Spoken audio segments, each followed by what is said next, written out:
It is spring here on my little homestead, which means there is so much new life, so many fresh starts, but there are also some struggles and some things that are kind of flops.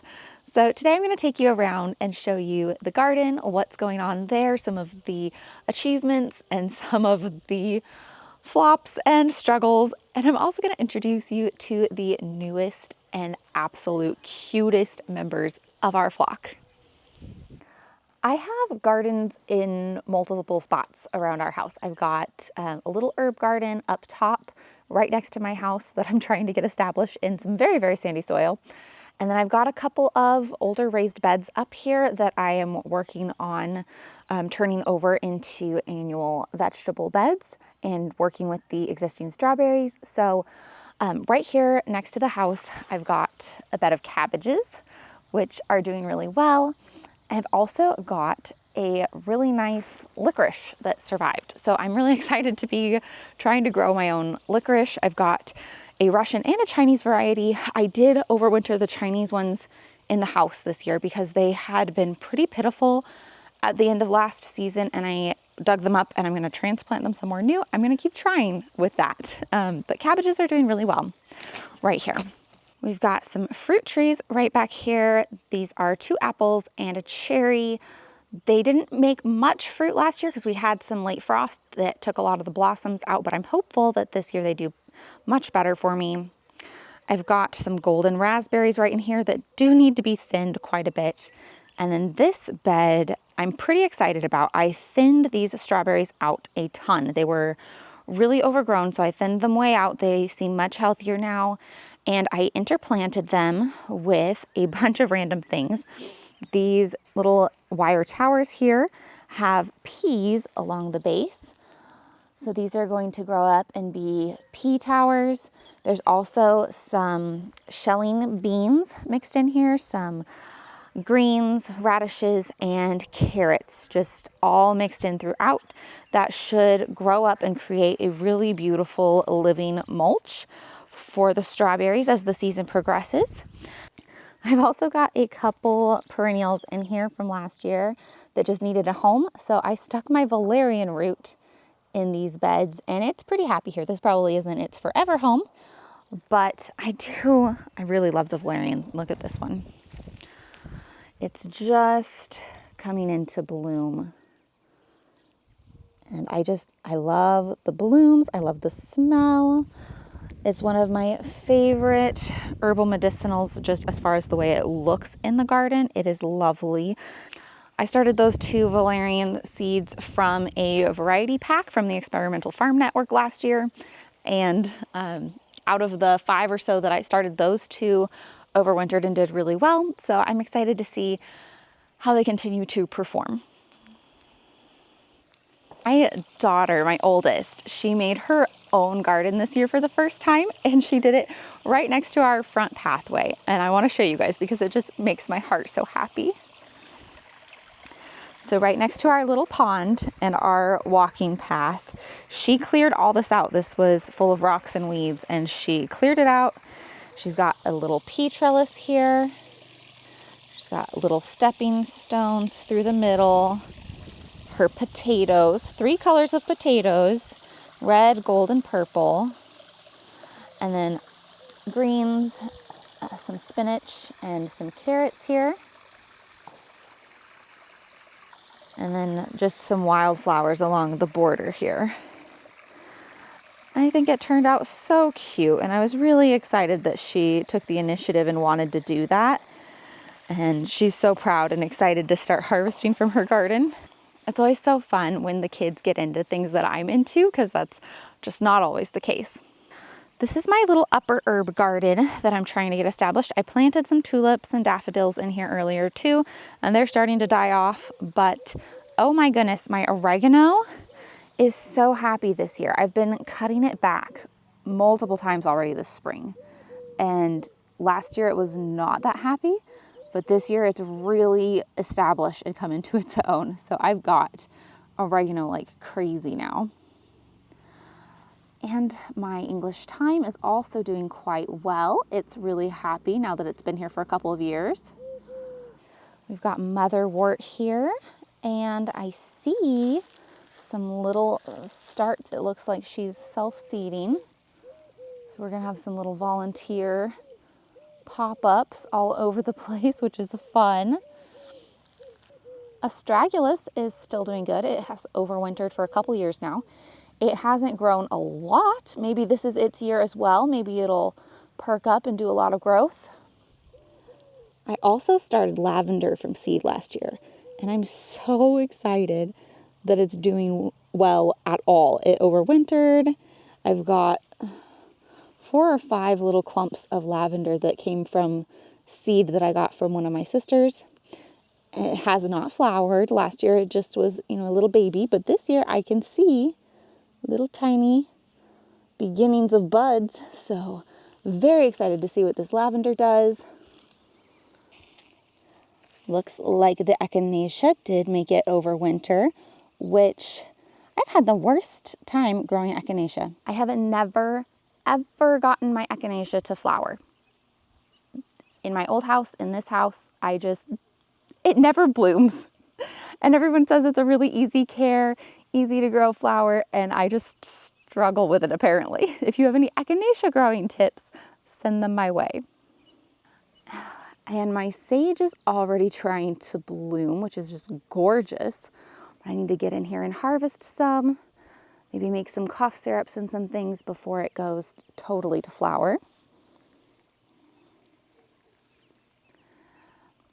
And then my poor little quince tree that the deer tried to demolish last year, but it's still hanging in there, We are working on putting in fences. Slowly but surely we're getting fences in, and I cannot wait to have the deer out of all of my garden areas. They are such a pain. Good morning, duckies. Mama. Oh. We've got a baby in the water dish. Can you make it out, buddy?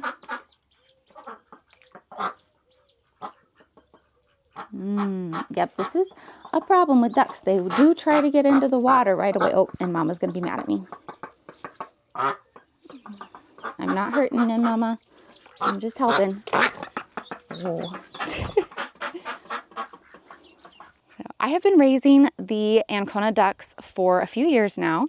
This is my second full season with them, and I love them. I cannot say enough good things about them. They are the sweetest personalities. They are pretty calm, pretty mild. They're not too excitable or too loud. They're very calm overall. They're the best foragers I have ever met. They are excellent foragers. And they are apparently really phenomenal mothers. This mama duck, she is 1 full year old, and she has been the best mama I have ever had, hands down, between chickens, ducks, anything. She sat on the clutch, which I was kind of 50-50 on if she would actually commit to sitting on the clutch for the entire duration of the hatch, because if you know, a lot of first-time moms just don't commit to the full hatch. But I was impressed. She committed to the full hatch. She was the kindest mama right off the bat. So protective. So protective. She has not let any of the other ducks near her babies.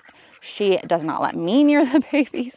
She's a very protective little dragon of a duck right now.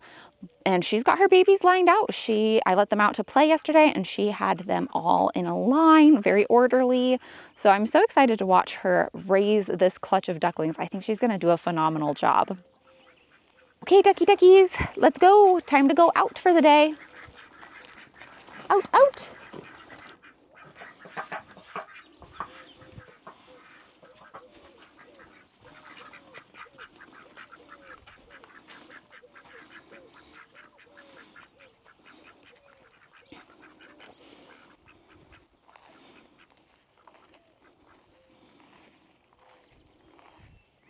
This is one of my favorite things in the morning. I get to walk the ducks down to the lower level of our property so that they can go forage and enjoy being in the pasture all day. And that's right around my lower level garden, so they can help keep the pests down a little bit for me. And it's so fun just to see them all waddle. And I've mentioned before, I just love how easy they are to herd and direct. It is a very fulfilling and joy-bringing part of my day.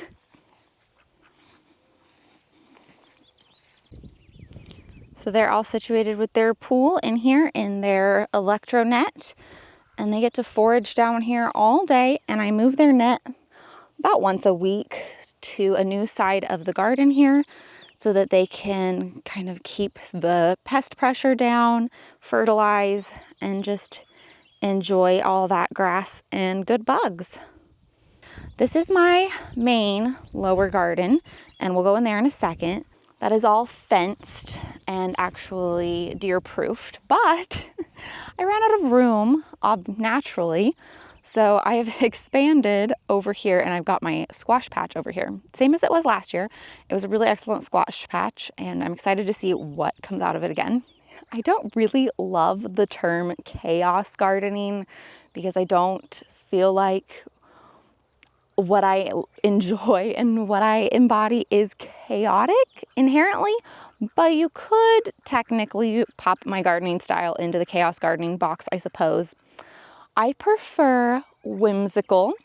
I do like to scatter things. I have a lot of blurred lines and kind of relaxed planting structures, and it brings me a lot of joy. It's lower maintenance. I get a lot higher yield from a smaller space, and it's just a style that I enjoy. It's not everybody's cup of tea. Some people are the engineering, perfectly straight square boxes kind of people, and that is okay too. That's cool. Everybody's got their own cup of tea, right? But what I've got going on here is I've got mounds for my squash. So I grow my squash in mounds because that lets the soil warm up faster, especially in our colder, shorter season.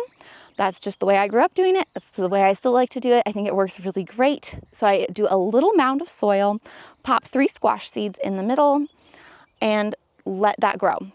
Up to 3 plants per hill. And then also lately, I've been sowing flowers in between and small greens. So the little greens will come up before the squash takes over. And by the time the squash takes over, the little colder weather greens are usually kind of out of season anyway. So that's been working really well. I've got a ton of bok choy planted in here with my pumpkins, as well as a random assortment of flower seeds that I've saved over the last couple of years. I am growing the Lofthouse Landrace the Lofthouse Landrace Moschata mix, as well as Carol Depp's Bigger Better Butternut. I'm also doing Carol's Sweet Meat Oregon Homesteader squash, and I'm doing some of the landrace that I saved last year. So I've got lots of really fun squash going on. I hope to get an even bigger and better harvest than I did last year. And last year was pretty great. I think it was something like 150 pounds off of just 3 surviving squash plants, which was pretty incredible. I did gamble this year, you guys. It had been unseasonably warm, quite unseasonably warm. So I decided to plant everything a little bit early. My last frost date is usually the first week of June, and I put these squash out in the last week of May. And I did have a little bit of frost damage on some of them. So we will see. I'm wanting to be really proactive about selecting these seeds for direct seeding in my short season, in my variable climate, because Joseph has put a lot of work into selecting strong seeds, and so has Carol. I love their work. I think they both have been amazing seed breeders. And so in my own seed saving efforts, it's so hard sometimes because you want to give your seeds the perfect conditions to really thrive and make these like really amazing plants that you're proud of. But trying to remember that failure is part of the process too, and selecting for the strongest genetics really does make a huge impact in your garden long term. So I'll show you guys my zucchini. I've been growing Carol's Goldini zucchinis, which I love. They're the best flavored zucchinis, and they dehydrate really gorgeously. So let me show you here. This hill had 3 Goldini zucchinis on it, and then we had a frost, and 2 of them totally shriveled up and died. I mean, look at this one. That one's so pitiful. This one, medium pitiful. He might bounce back, we'll see. But this guy, he did really great. So if he can bounce back and survive this, I will be making sure that I save seeds from this plant. It's always pretty sad when you lose your little seedlings, but trying to keep in mind, if you are doing things like stretching your planting times for a purpose, if you're trying to select hardier seeds, more resilient seeds, then having that little bit of death rate and the survival of the fittest can actually be beneficial long term. So I'm trying to keep that bright side in mind and remember that I did gamble, so it's all good. Now over here, I'm excited to be trying something new to me this year. In this little patch, I've got a ton of sunflowers, which are not new to me, but what is new to me is muskmelon. I have never even dreamed that I could grow melons here successfully, but here we are, direct seeded, same time as the squash. They survived the frost, no problems. I've got several of these all around this patch, and lots of sunflowers and some beans here as well. This is a Lofthouse Oliverson landrace muskmelon. So excited to be trying it this year. I'll keep you guys posted on how it goes. I'm really excited and encouraged that they made it through that frost. It was a light frost, granted, but still hugely encouraged that they made it through that at all. They're supposed to be like 75 to 90 days to maturity, which is incredible. And yeah, I'm really excited. I'm looking forward to some cantaloupe style melons later this year. So now to pop into the big garden and to talk about a little bit of the struggles. So if you guys were with me last year, you know that I had a big problem with gophers and with voles, field mice last year. They absolutely decimated my root crops last year. So that is something I am letting go of this year, actually, because I have not had the time and the energy to fully deal with this problem, to put in mesh around my garden or anything like that. And I'm trying to decide if it's worth it down here, because ultimately I'd love to have the garden closer to the house. So I'm working through those things, and I have decided that this year I'm just not going to plant carrots and potatoes down here, because I will just be feeding the gophers, and I'm just going to let that go this year. And that is okay, even though I was really excited about the true potato seeds last year, and I'm going to have to kind of put that on pause. My other huge struggle down here is quack grass. The quack grass is out of control. I had it managed. I had it so well contained with my Ruth Stout deep mulch. I removed all of the quack grass. I had it mulched really good. It was doing well. But then with all of the mice and the gophers, I was trying really hard to find them and find the holes and do some preventative things last year. I pulled all my mulch out, and the quack grass has come back in force. The quack grass is really taking over again, and so I'm going to probably try landscape fabric, something that won't be as appealing to the mice, but we'll still keep this in check, hopefully, because this is out of control. Mice and gophers are new pests to me. I'm not really sure of the best way to handle them yet, but I'm gonna get there. I'm gonna learn. If you have any really amazing tips to pass on, send them my way. But we've still got a lot going on down here that's really wonderful. Thankfully, they have not been messing with my garlic at all. My garlic is so happy, and I've actually got a few volunteer potatoes coming up in with the garlic, so that's fun. Maybe we'll get a couple random volunteer potatoes after all. So we got garlic all through here, huge thing of garlic. I actually grew more than enough garlic last year, which was the first time ever that I've grown a satisfactory amount of garlic. I've got the Montana Murato and some painted mountain corn planted, and those are both phenomenal varieties from Dave Christensen. He has done really amazing work breeding corn varieties that are climate resilient. They typically are really great wind resistance. They do well in drought conditions, somewhat low fertility. They can handle a little bit of frost. They are the only corns that I've ever been able to grow in my area, are the Painted Mountain and the Montana Morado from Dave. Only 2 corns that I have ever been able to grow to maturity in my area, and they are both a really lovely flour corn. It's not everybody's cup of tea. They're not a sweet corn. They are a grain corn, and they make really, really amazing tortillas, tamales, cornbreads, that kind of thing.